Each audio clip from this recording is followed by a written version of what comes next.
Andrew Stanton returns as the director for his second movie to direct at Pixar. WALL-E is one of few films from the studio that was brought up at the coffee meeting. Oh, you don't know the coffee meeting? Well, basically it's where some of the crew had a meeting about some future films to do. Films like A Bug's Life, Monsters Inc., Finding Nemo were brought up in that as well. And then there was another idea, which then came to be the film that we're talking about today, WALL-E. So here's the story. WALL-E is the last robot on Earth and is left to clean up the whole Earth.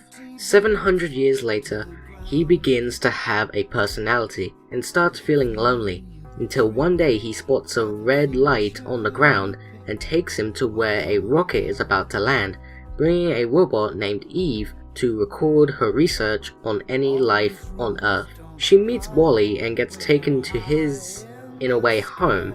WALL-E shows Eve a plant he found, which causes Eve to go into lockdown so she can be picked up and sent back to where she came from, being the Axiom spaceship, where all the humans have lived for a long time. WALL-E sneaks onto the ship to follow Eve and has to get her back.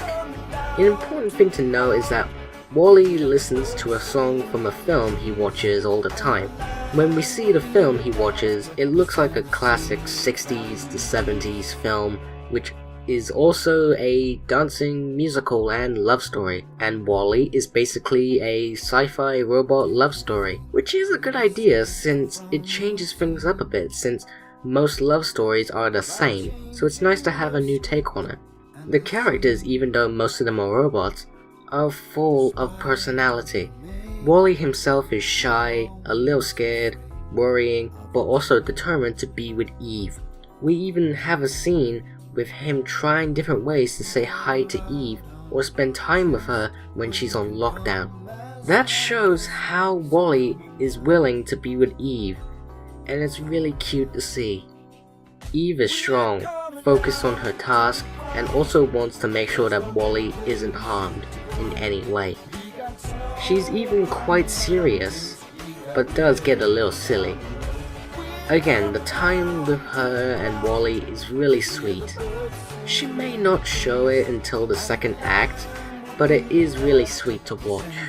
There are other robots in the movie, but they don't really offer much to the story until the third act where they help WALL-E and Eve. I will say two I should bring up is Mo and Otto. Mo is a cleaning robot, and what he basically does most of the time is clean the tracks WALL-E left behind on the floor. That brings in some funny moments as Mo is a funny character. Then there's Otto, who when we first meet him, he's a simple telling the captain of the ship of what is currently going on and what tasks to do.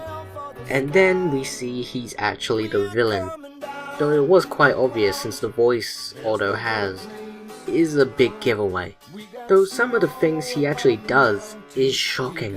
And then we have the human characters. First off, we have John and Merritt, who were just simple people enjoying their lazy life, and then they meet each other and they fall in love with each other. See, another reason why this is a love story. It's pretty nice seeing them, but it would be better if we had some scenes where they get to know each other, like some kind of backstory or something. And then there's the captain of the ship, played by Jeff Garlin. He's kinda a comic relief character, but there isn't much jokes coming out of him, so it's hard to say that he is one.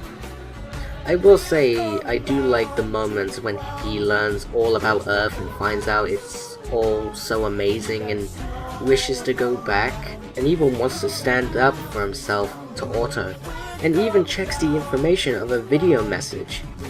He's a great character. The animation in this film is fantastic.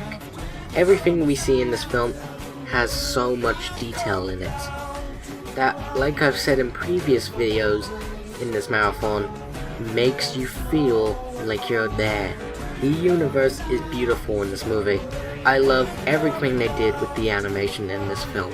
Thomas Newman returns as the composer, and you already know what I'm gonna say, but I'll say it anyways. It is outstanding stuff.